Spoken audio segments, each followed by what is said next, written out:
سڵاتان لەبێ بەڕێزان خۆشحاڵم جارێکتر لەگەڵتانم بۆ وەرگرتنی بۆچوونەکانتان لە پرۆگرامی مایکی خەڵکدا کە ڕۆژانە قسە لەسەر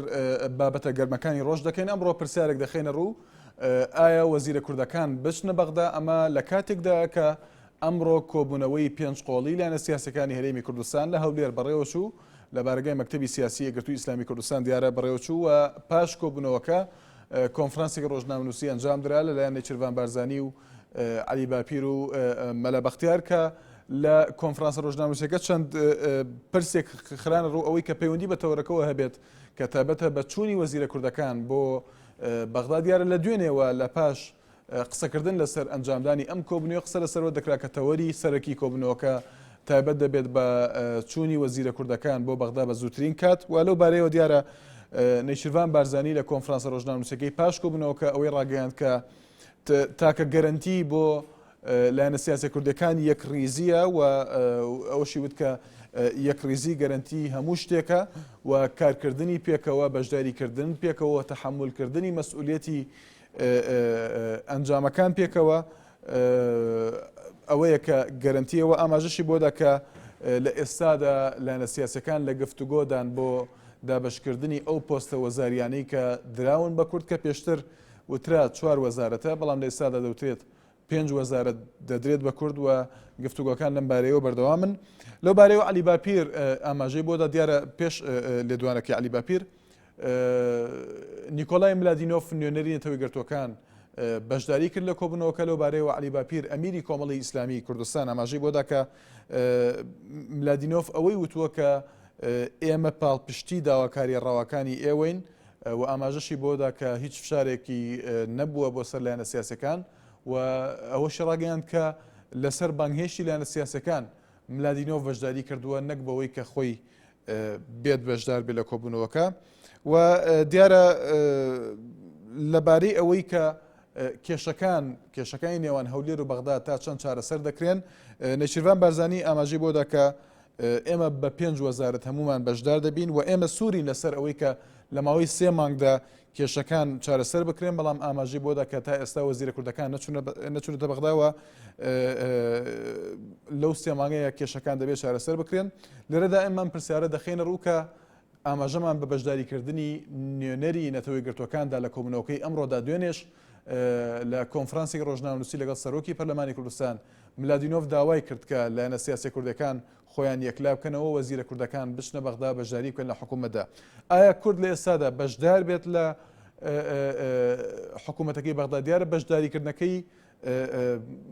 بەڕسمی بەشداری کردووە، بەڵام تا ئێستا وەزیرە کوردەکان سوێندی یاساییان نەخواردووە، نەچوونەتە بەغدا، بەشداریان نەکردووە و دەست بەکار نەبوون لە کارەکانیاندا لە کاتێکدا کە هەندێک لایەن پێیان وایە بۆ نمونە وەزارەتێکی وەکو وەزارەتی دارایی کە وەزیری دارایی کە دراوە بە کورد ئەگەر دەست بەکار بێت سەلاحیەتی ئەوەی دەبێت کە بودجەی هەرێمی کوردستان بنێرێت، موشەی فەرمانبەرانی هەرێمی کوردستان بنێرێت. هەندێک کەس پێیان وایە بەشداریکردنی وەزیرە کوردەکان لە ئێستای حکوومەتی عێراقدا گرنگە بۆ چارەسەرکردنی کێشەکان، بەڵام لەولاوە قسە لەسەرەوە دەکرێت کە تا ئێستا کێشەکانی نێوان هەولێر و بەغدا چارەسەر نەکراون، بە تایبەتی کێشەی هەناردەکردنی نەوتی هەرێمی کوردستان کە تا ئێستا بەغدا سوورە لەسەر ئەوەی کە لە ڕێگەی سۆمۆوە هەرێمی کوردستان نەوت بنێرێت. تا ئێستا ڕێکەوتنێکی ئەوتۆ نەبووە. هەندێک دەیگەڕێنێتەوە بۆ پەلەی بەشداریکردنی کورد لە حکوومەتدا کە دەبوو وەفدی دانوستانکاری کورد ئەمەی یەکلا بکردایەتەوە پێش بەشداریکردنی کورد و پێش پێکێنانی حکوومەتی ئێستای بەغدا. بەڕێزان ئێمە بۆچوونەکانی ئێوە وەردەگرین لە ڕێگەی فەیسبووکی شۆ بە ناونیشانی facebook.com/naryaTV بۆچوونەکانتان ناوبەناو دەخوێنینەوە و ڕاستەخۆ لەسەر شاشەی NRT بڵاو دەکرێنەوە، هەروەها دەتوانن لە ڕێگەی ڤیدیۆ سکایپەوە بە دەنگ و ڕەنگ لەگەڵماندا بەشدار بن. مەڵبەند لەگەڵماندایە لە چوارقوڕنەوە. ئەم کاتت باش. کاکە باشی بە قوربان. سپاس دەکەین کاک مەڵبەند. بەڕێزی سپاس دەکەم. وەڵی بەڕای من لەسەر تەورەکەی ئەمڕۆتان بەڕای من پێم باش نییە بچم بۆ بەغدا، چونکە بچن و نەچەن هەر وەکوێ وایە، چونکە میلەتی کورد شەرمی هەیە، شەرمێکی یەکجار زۆری هەیە. بەڵێ دوایەوەش بۆ ئەگەر بەشداری بکەن پێت وایە کێشەکان وەکو خۆی دەبێت بۆ چارەسەر ناکرێت. یەکێک لە وەزارەتانی کە ئێستا کێشەی سەرەکی هەولێر لەگەڵ بەغدا کێشەی داراییە، یەکێک لە وەزارەتانی کە کورد وەری گرتووە وەزارەتی داراییە، بەڵێ وایە وڵی بەڕای من یعنی بچون نەچن هیچ شتێک لە مەسەرەکە ناگۆڕێت چونکە میلەتی کورد شەرمێکی یەکجار زۆر دەکات لە بەرامبەر ئەو دەوڵەت ئەو وڵاتانەی کە بەسەریا زاڵە دەرەی بۆ نمونە هەر بەغداد کە هەندێک سەرکردەی گەورەی دانە و بەسەر میلەت کووردا زاڵن دوای ئەوە میلەتی کورد شەرمیان لێ دەکات یعنی شەرمێکی یەکجار زۆر دەکات لە بەرامبەریان. بەڵێ سپاس بۆ کاک ماڵبەند لە چوارخوڕنەوە. ئاسۆ لەگەڵماندایە. ئەلۆ کاک شوان هێوارە باش.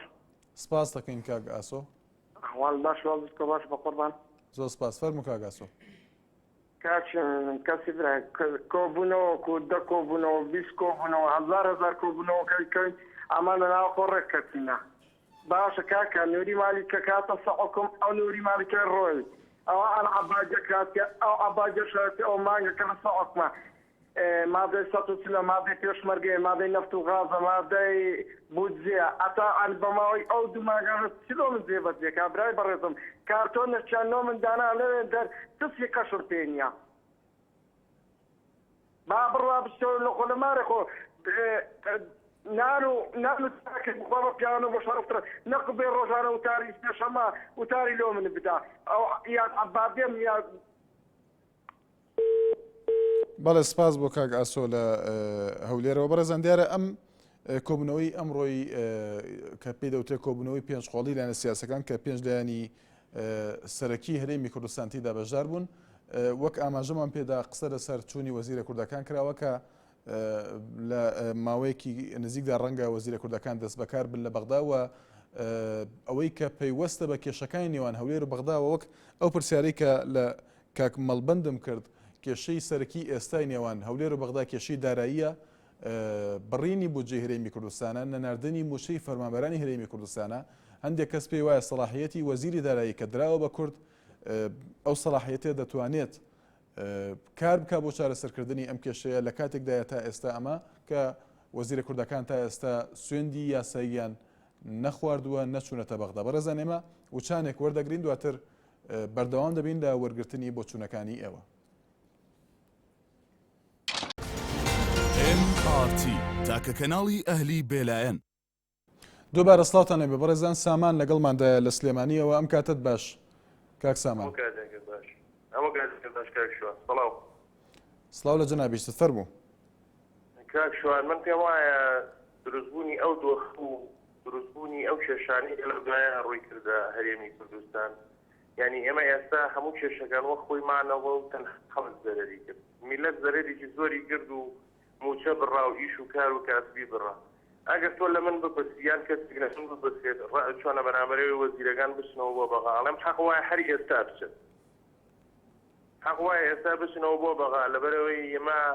بەڕاستی هەموو ئیش و کار و بازار و موچە و هەموو شتێک وەستاوە لەولاوە هەر لە هەموو لەو پەڕی دنیا و ئاوارە ڕووی کردووەتە کوردستان هەر جاری بانگەواز بۆ واکری یارمەتی جۆرێک ئاوارەکان بدرێ هەر لە عەرەبی سونە هەر لە سووریا هەر لە خەڵکی کوردی کۆبانی یعنی کەس بەڕاستی میلەتیش ئەو تەحەمولەی نەما حەق وایە سەرکردایەتی سیاسی کورد بە زووترین کار بچێتەوە بەغاوەوەی بتوانن ئەو موچە و شتە بگەڕێنەوە. بەڵێ سپاس بۆ کاک سامان ئیدریس لە دهۆکەوە ئەم کاتت باش کاک ئیدریس. ئەم کاتتان باشتر کاک شوان. سپاس فەرموو کاک ئیدریس. طبعا ام دەستخۆشیە لە کۆمبوونا بکەن یا سەرکردایەتی سیاسی وڵاتی کورد کو گەشتنێ ڕێکەوتنێ ئەم هیوی دارین چونە وەزیرەتمە بۆ بەغدا پرێکۆپێکی بن و ئەف هەر پێنج لایەنێتنی کە ئەف نێچێڤان بارزانانی و گەل جماعەتی هەر چارێتی لەسەر وەزیرەتمە و پەرلەمانتارێتمە بەغدا پڕۆستن هەفتیانە ئەنجی دە ڕۆژە جارێکی کۆمبۆنێک بێتەکرد سەر ئەستێ بلەن پێدەچوونەکە بکەن کانێ وەزیرەتمە لە بەغدا چ کار بکەن و گەشتنێ چڕادە و ئەم کاتی پێڕوو نەدەین ما پێویستە وانسی هەیڤات شتێک بۆ ملەتی کورد بێتەکرێن بۆ وی خەڵکی کوردستانێ یا دوێژێک پێویستە پەرلەمانتارێتمە لە بەغدا پێدەچوونێتە وەزیرەتمە بکەن بەغدا کانێ حتا چڕادە در حق شو لخود نداری یعنی آیا ما وزیرت کارات بید بیشتر بغداد شول بده کردن و ام بغداد چونه که بو هیچ کسی که دی بغداد نمل که عبادیه و غیر عبادیه و چه بەڵێ سپاس بۆ پەیوەندەکەت ڕاستی لەگەڵماندایە لە کۆیەوە ئەم کاتت باش باش کاک شوان سپاس دەکەین فەرموو کاک ڕاستی وڵایە گەجێم لێ بگرێن گرەیم لە بەرنامەکەتانەیە بۆ کاک ڕاستی وڵی کاک شوال ماگەکە تەلەفۆنم نەکردیا ئەو ڕۆژە کاکار بە من جێری ئەوە هەموو بینەران ئاگادار بن ئەو کاک ڕاستی هەموو ڕۆژێ تەلەفۆن دەکا وڵی تەماشای شێفکەریت ماگە تەلەفۆنم نەکردیا باشە کاک ڕاستی ئەمە داوا لە بردن دەکەین ئێمە لەبەر ئەو کاتی کە کەمە بۆ بەشدار بووان کە پەیوەندی دەکەن ناشارین بە کورتی قسە بکەین بۆی تۆش بە کورتی قسە بکەی زۆرترین قسەت با لەسەر تەوەرەکە بێت با کات نەکوژین بە هەندێک شت کە کێشەنی ئێستا خۆشحاڵین پەیوەندەکەت وەرگیراوە لەسەر تەوەرەکە چ قسەیەکت هەیە وڵی کاک شواناگە وەزیرەکان وەچی زاران بچنەوە بەغدا با هەر نەچنەوە باشە یعنی زاران چیان کرد لەوەرە بزانم وەختی خۆی لە 2030 چیان کردیە ئەگەوها دەچنەوە بەغدا وڵی با هەر نەچنەوە زۆر مەمنون کاک شوان بەڵێ سپاس بۆ کاک ڕاستی لە کۆیەوە کاک حەمید لە هەولێرەوە ئەم کاتت باش کاک حەمید ئەو کاتتان باش لە هەولێری پایتەختەوە سپاس دەکەین فەرموو کاک حەمید دەستخۆشی بۆ تەوەری بەرنامەکەتان بەڕاستی لەسەر تەوەری بەرنامەکەتان بۆ چۆنیەتی بەشداریکردن وەزیرە کوردەکان لە حکوومەتی بەغدا بڵوان پێ باشە کە بەشداری بکەن بە مەرجێ بەڕون و ڕاشکراوی پێیان بڵێن ئێمە بە هیچ شێوەیە نامانێ بینە سوتەمەنی ئاگری نێوانشی ئەو سوننا ئێمە ئەگەر دەسەڵاتدارەتی لە بەغدا لە دەست شیعەدا بێ یا لە دەست سوورەدا بێ ئێمە داوای مافەکانی خۆمان دەکەین زیادە ڕەویش ناکەین سازشیش ناکەین بە هیچ شێوەیە ئەو مەسەلانەی کە پەیوەندیان ئەوە بۆ دەنجی میلەتی کوردە نەک دەنجی داواکاری سیاسی بێ کاکە هەر کەسێک لە بەغدا بێ ئێمە داواکاری خۆمان دێ ئێمە کێشەی خاکمانەیە نایشارینەوە دەبێ ئەو کێشانەی کە ئەمانە بەڕون و ڕاشکراوی پێیان بگرێ نابێ بە هیچ شێوەیە ئێمە سازش بکەین یا بچینە ڕامان کێشن بۆ مەبەستی لابەلا و هیوادارم مەسەلەی بودجەیەک لای بکرێتەوە ئەو خەڵکە بەڕاستی موسە و معاش کاریگەری کردوتە سەر خەڵکە خەڵک چۆنی کرێخانوودا پارەی ئاو کارەبەردا چۆنێتی ژیانی ڕۆژانەی باتە سەر یعنی لەسەر دەریای نەوتبی معقول نییە تۆ ئەو خەڵکە ئاوا چاوەڕوانکەی بیخەتە سەر پاپۆڕی چاوەڕوانی من سپاسان دەکەم بەڵێ سپاس بۆ کاک حەمید لە هەولێرەوە بەڕزان هەر سەبارەت بە گفتوگۆکانی ناو کۆبوونەوەکەی ئەمڕۆ دیارە هیوا میرزا سابیر کارگەڕی مەکتەبی سیاسی یەکگرتووی ئیسلامی کوردستان ئەوەی بە NRT ڕاگەیاندووە کە لە کۆبوونەوەی ئەمڕۆی پێنج لایەنە سیاسیەکەدا کە ئەمڕۆ بەڕێوە چوو دیارە بزوتنەوەی گۆڕان داوایەکی کردووە کە چاڕوانمان نەدەکرد ئەوەیە کە وتوێتی گۆڕان داوای وەزارەتی کۆچ و کۆچبەرانی کردووە کە ئەم پێی وایە ئەمە پشکی یەکگرتووە لێرەدا ئەم پرسیارە دروست دەبێت کە ئایا لایەنە سیاسەکان تا چەند ئێوە پێتان وایە بە زووترین کات خۆیان یەکلا دەکەنەوە و هەرچەند نەشیروان بارزانیش ئاماژەی بۆدا کە ئێستا گفتوگۆکان بەردەوامن بۆ دابشکردنی پۆستەکان تا چەند لایەنە سیاسە کوردەکان خۆیان یەکلا دەکەنەوە لە زووترین کات بۆ ئەوەی وەزیرە کوردەکان بچنە بەغدا و سوێندی یاسایی بخۆن ئایا دیسان ئەمە نابێتە کێشەیەک لەوەی کە دواکەوتنێک هەبێت لە چوونی وەزیرەکان بۆ بەغدا لەوەی کە بینیمان پێکێنانی کابینەی هەشتەمی حکوومەتی هەرێمی کوردستان بۆ ماوەی 9 مانگ دواکەوت لێرەدا ئەوەی کە پەیوەستە بە وەزارەتەکانی کورد لە بەغدا تا چەند بە زووترین کات لە نێوان خودی لایەنە سیاسەکان خۆیاندا یەکلا دەبێتەوە بەختیار لەگەڵماندایە لە هەولێرەوە ئەم کاتت باش کاک بەختیار زۆر سپاس دەکەین فەرموو کاک شوانجان سەبارەت بە چوونی وەزیرەکان بۆ بەغدای دەوڵەتەکە ناگۆڕێ پێویستە کورد لەگەڵ دەوڵەتی یاسایە اتفاقیت بکات کۆبوونەوەکان لەسەر بڕیاری سیاسی بێت چکە وەزیر فەرمانبەرێکە کاک شوان ئێستا تۆ توانی کەلامی رافتی ئەبەر بەسەر بەڕێوەبەری کەناڵەکە تاقی بڕیارێکی پێ دەرگەی ناتوانی وەزیریش تەنها جێتی تەنفیسیە بڕیارەکان لە سەرۆکاتیان جوانی وەزیرانەوە دەرەچێت موچە بنێرە بۆ کورد یامەی نێرە پێویستە کورد اتفاقێکی سیاسی لەگەڵ دەوڵەتی یاسایە بکات پەیماننامەی لەگەڵا بەسێ شایەتی نێودەوڵەتی تیابێ ئێمە ئەمریکا بێکەوان جەخت لە کوردەکەنەوە ئەمانش ئەو جەختە بکەن بەو شێوەیە نەبێت چارەسەری کێشەکە ناکرێت ئەمەیە بەنسبەت پشتی وەزیرەکانەوانێ کورد چەند وەزارەت چ لایەنێک وەزیرێک وەرگاوی ئەوە کێشە نییە کێشەکەوەی ئەمان اتفاقێکی گەورە لەسەر مۆزوع بکەن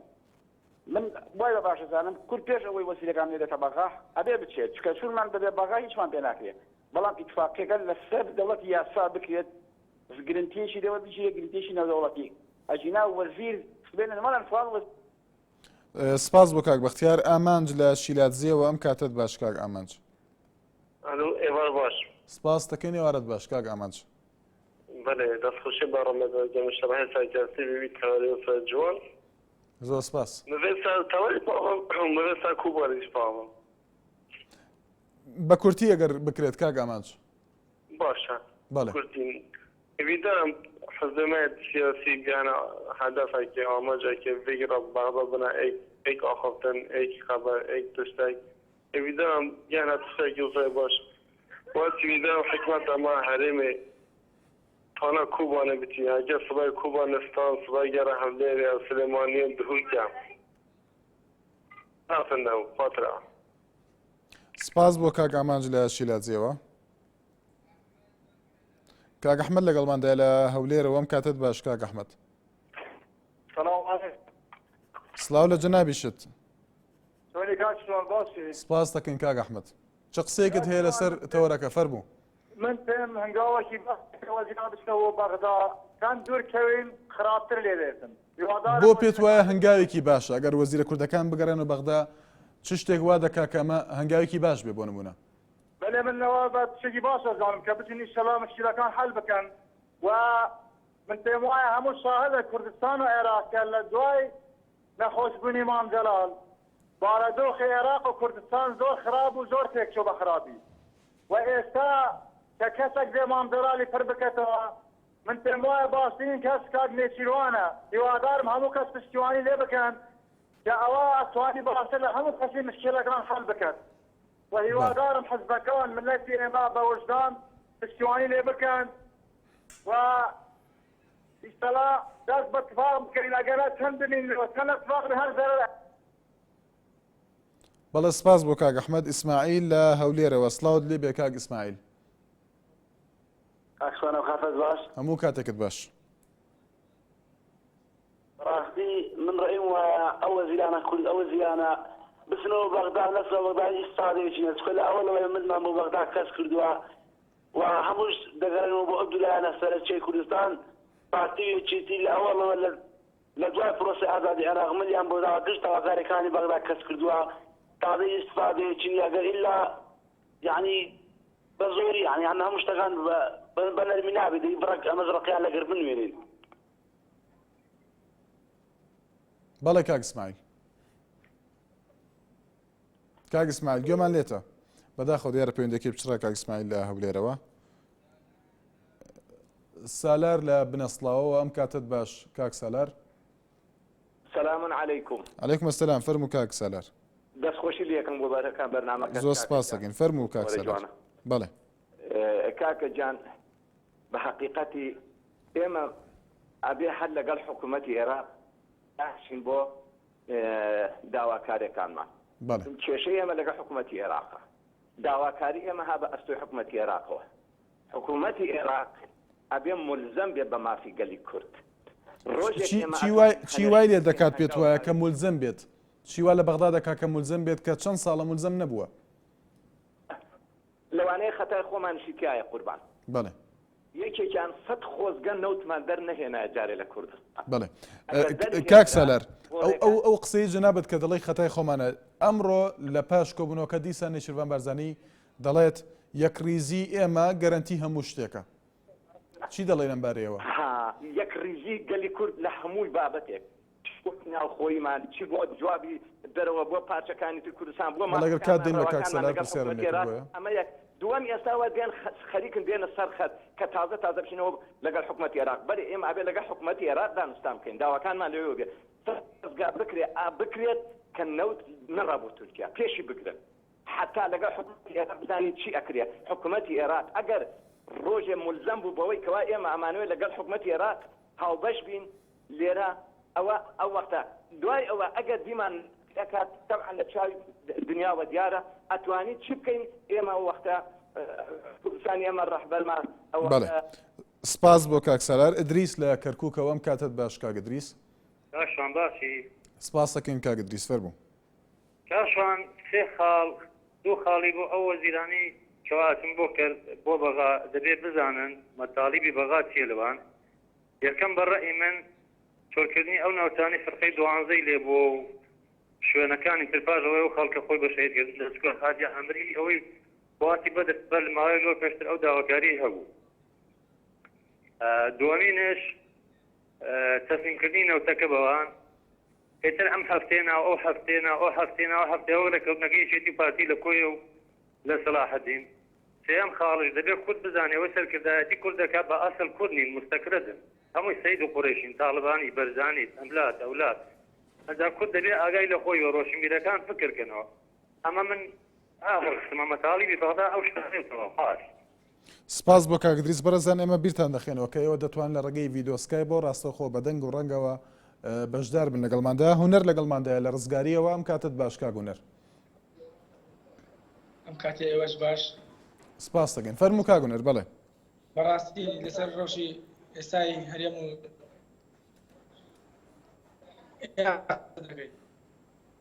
ئەو ڕۆژە ئێستا نابێ وابێ دەبێت هەرێمی کوردستان پامەند و بە یاساکان و ڕێنمایەکانی هەرێم ناوەندەوە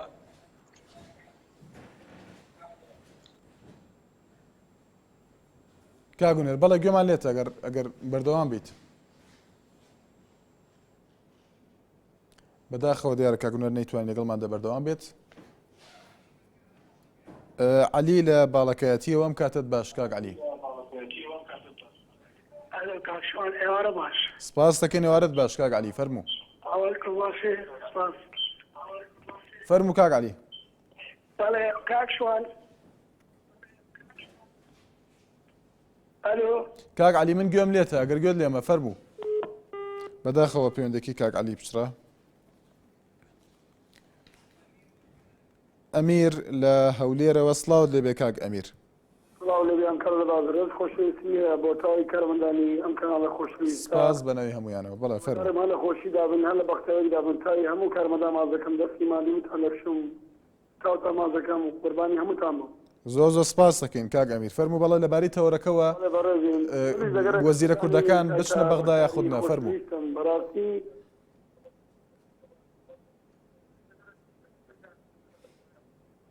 خۆی بستەوە نستنەوە گرنگەیە شتێکی باز بکەن بەڕاستی لە کوردستان ئەگە کە چونەوە شتێکی باز بکەن کاکە شتێکی باز دەکەن ئیسفادە نییە بستەوە نستنەوە گرنگەیە بەڕاستی ئەو ئاواتێکە کورتایکی لە بەغا جێبەجێ بکەن و بەڕاستی خەڵکانی کوردستانی دڵیان خۆش بێ ئەوان هەب بەرچخوان پڕکەن و هەب بچنەوە کە بەرچخوان فول بوو چه ئاگان لە کوردستان دەبینێ چه ئاگان لە فەقیر وەرزا دەبینێ قوربانی خوای بووم هیوادارم بەڕاستی ئەو کاوادسەوە دیفاع لە کوردستان بکەن دیفاع لە خەڵکی هەژار بکەن دیفاع بەڵێ سپاس بۆ کاک ئەمیر هەر لە هەولێرەوە کاک محەممەد لەگەڵماندایە ئەم کاتت باش کاک محەممەد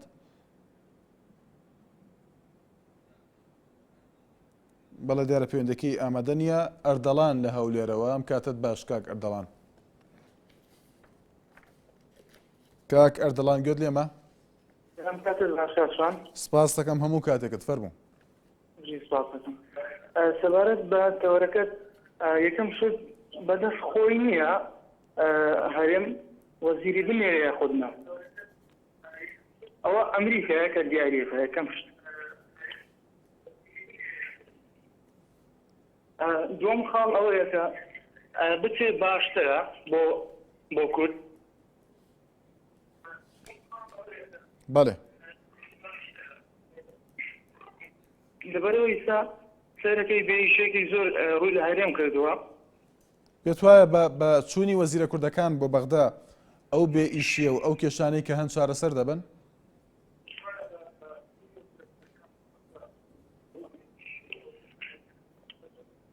بۆی لە ڕاستیە زۆر ئومێدیشم پێیان نییە لەبەرەوەی ئەو کاتێک کە موچەیان بڕی وەزیرە کوردستان هەر لێرە بوون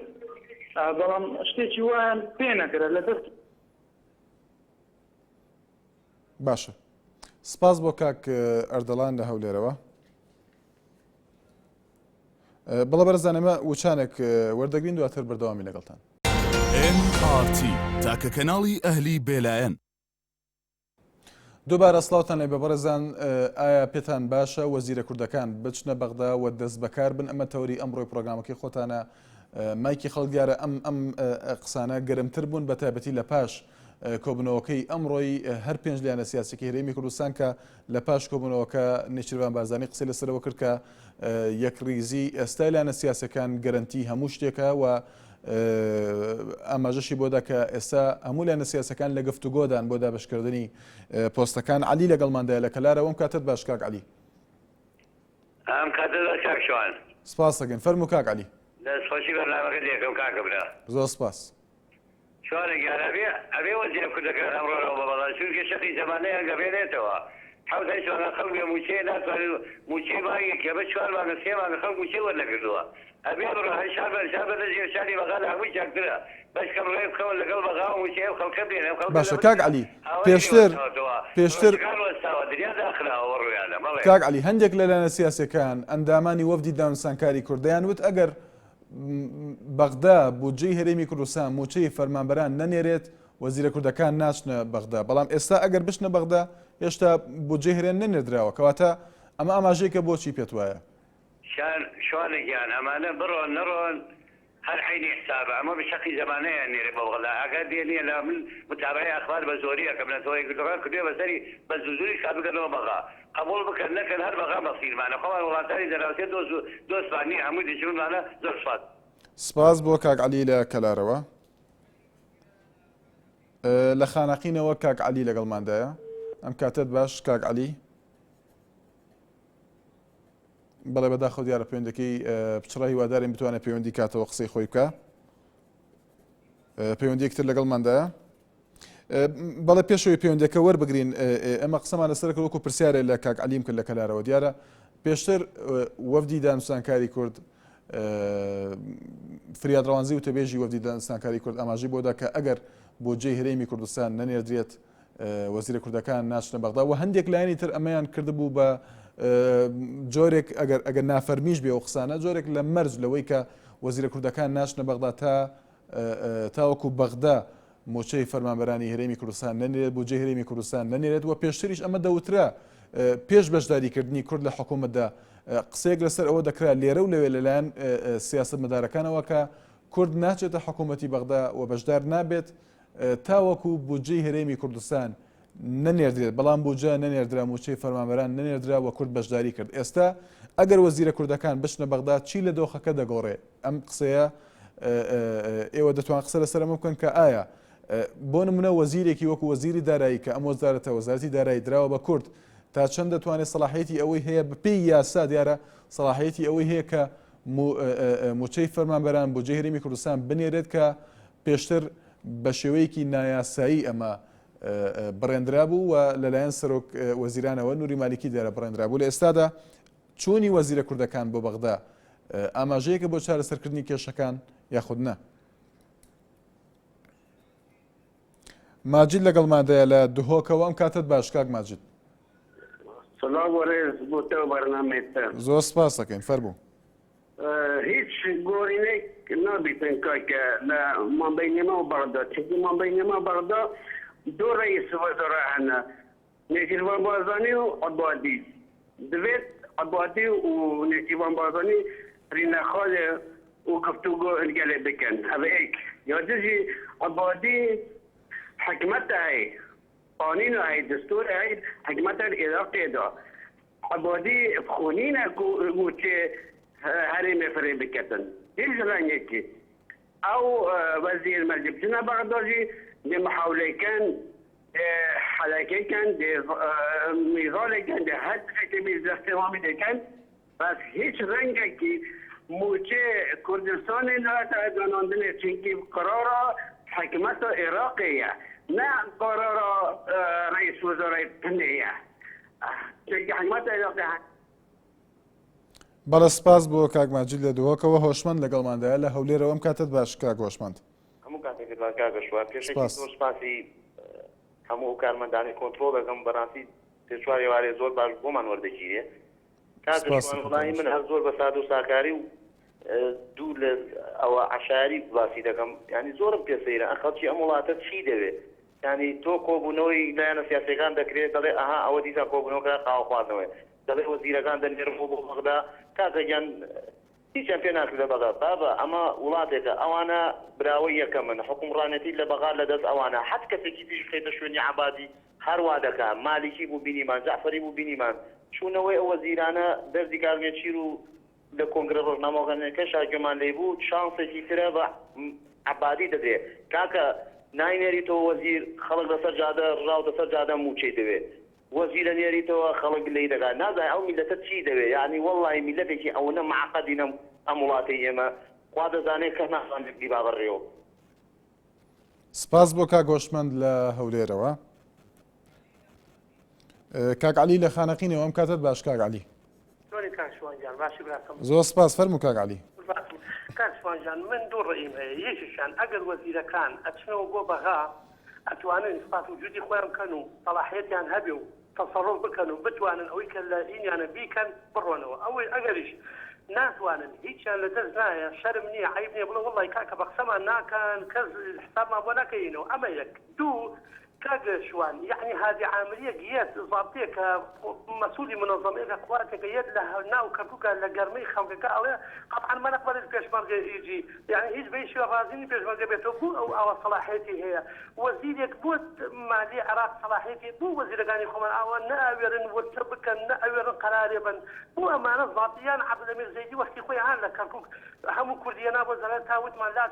شباب روان نجات ما بزول الامر ما بس من ليراي اقل لي بري بساكم بو وزير ثانيه من زور بيد الصلاه ديال الفقيه ديال النازل يعني صلاحيات يعني نازل ناتوان نقصب كان بەڵێ سپاس بۆ کاک عەلی. کامەران لە هەولێرەوە ئەم کاتت باشکا کامەران.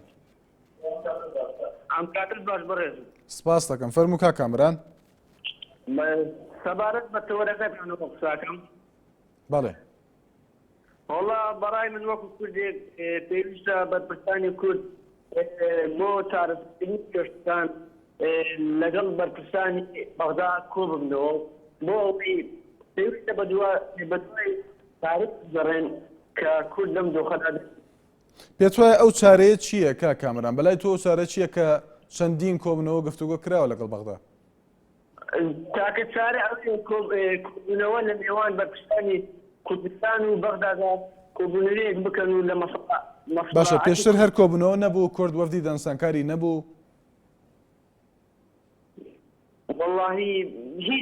هیچ تارێکتا لە کۆبوونەوە پێشتر زیاتر ینی پێت وایە کا کامەران کورد دەبێت قایل بێت و ڕازی بێ بەوەی کە لە ڕێگەی سۆمۆوە یاخود لە ڕێگەی بەغداوە نەوتی خۆی هەناردە بکات؟ بەداخەوە پەیوەندێکی پچڕایی وادارین بتوانێت پەیوەندی کاتەوە ئەگەر دەرفەت هەبوو. عوسمان لەگەڵماندا لە ئاکرێەوە ئەم کاتت باش کاک عوسمان. زۆر سپاس دەکەین مەرحەبا فەرموو کاک عوسمان. کاکشوان بەڕاستی یعنی ئەو دار و دەستت نکە کو دچنە بەغدا هەر ئەو بوون پێشی نکەل بەغدا بوون هەر ملەتێک کورد عینی بەرپرسێت کرد سەرکردایەت کوردوا بوو ڤیۆنە ملەتێک کورد ڤیۆ بە تبێ ئەف دەست و داری کوتان نکەل بەغدا گۆری بانە وەکی دکتۆر بەرهەم چوو باشی ناوە دکتۆر فەوادی عنی مایت حیز دیرەکتر وانە گوت شو بەغدا و نکەش هەژارەکەی دانەوە بەغدا بەڵام بەرپرسێت مە نەبێتن ڤیۆنە ملەتێ خۆ نەبێت نەخومە سەرکردێت زیرەکە تایمە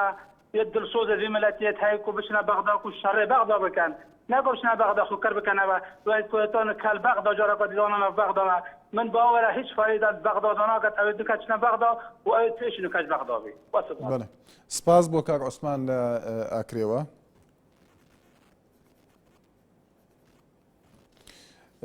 بەڵێ بەرەزاندێرە پەیوەندیکتر لەگەڵماندا ئاریان لە هەولێرەوە ئەم کاتت باش کاک ئاریان. کاک ئاریان گوێت لێمانە؟ بە باشی گوێمان لێت نییە بەداخەوە کاک ئاریان.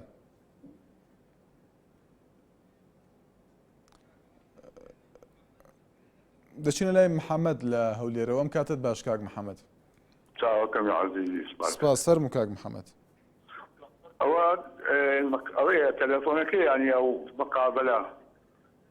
ببوورە کاک محەممەد مەبەستت چییە؟ کاک محەممەد گوێمان لێتە ئێستا دەتەوێت بڵێ چی؟ کاک محەممەد بەداخەوە دیارە گوێ لێمان نییە. ئیدریس لەگەڵماندایە لە کەرکووکەوە ئەم کاتت باش کاک ئیدریس. کاگە چۆنی حیاتم؟ سپاس دەکەین کاک ئیدریس فەرموو. باشی حیاتەکەم. زۆر سپاس دەکەین. بەڵێ کاک ئیدریس. ئەزانیت چۆن ئەمە پێشەوەیش داعش بێت هەر بودجەی پێشمەرگە و دارایی هەر وە خۆی وابوو. بەڵێ. ئەمجا سەیری شەگانەکەی ناڕاتە سەر هەروە ئیسفادەی نییە ئەوە 3 مانگە بودجەی پێشمەرگە نەدراوە ئەم حکوومەتەوە کە هین وتی فەرەسەنایی وتی گفت و ئیشەکان هەر لەبان مێزە و هیچ ئیسفادەی نییە هەروەڵا بەڵێ سپاس بەڵێ کاگری قسەت ماوە بە کورتی حتایسە بۆ 3 مانگ بودجەی پێشمەرگە نانێرن سپاس بۆ کاک ئیدریس لە کەرکووکەوە شوان لەگەڵماندایە لە چەمچەماڵەوە ئەم کاتت باش کاک شوان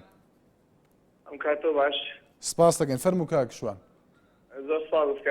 دەستخۆشی تەوەرەکەت دەیەکەم بەڕاستی ئێمە سپاس دەکەین چوونی وەزیرەکان بۆ بەغدا یان نەچوونی وەزیرەکان بۆ بەغداد